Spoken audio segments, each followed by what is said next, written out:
Southern Black Hills of Custer County was once home to the FLDS, a fundamentalist offshoot of the Mormon Church. The FLDS has been gone from the region now since the early 2020s, but in the last few years, a separate fundamentalist Mormon group known as the Order has moved in. And Kettleland's Jacob Newton, he's been investigating this group and their presence since the spring of 2023 and is here now to discuss the first chapter of a new four-part series. So how did your coverage start?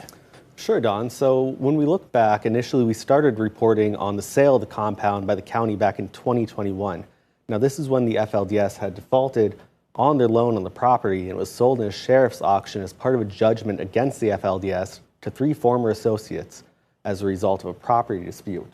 But 3 years later, they put it on the market where it sat for about 2 years, and they eventually sold it to a nonprofit called SPR Training Center based in Utah. Now, of course, our coverage does go back on the compound much further. UDON went out there nearly 20 years ago, is that right? Yeah, it was a long time ago. A photographer and I, we went out there to check out the compound to see what we could find, because this is at a time when their leader, Warren Jeffs, was in trouble with the law, polygamy accusations, and accusations of abuse. So we went out there and we hiked up in the hills undetected.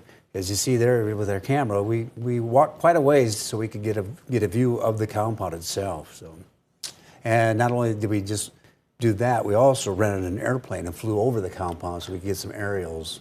Quite the experience. Of course, Warren Jeffs is now serving life in prison down in Texas related to those crimes. There you see some of the compound there. So give us a preview then what's coming in your part 2 of your 4-part series. Yeah, so there's a lot left to come. After making the connection to the Utah-based organization, I've spent the last 2 years in contact with various sources, including former members of the Order, a researcher on the subject of fundamentalist Mormonism, and a former investigator with the Utah Attorney General's office. And those stories are set to be published in the coming days. Wow, we look forward to it then. I read your first one, and it's quite detailed. Thank you. You bet.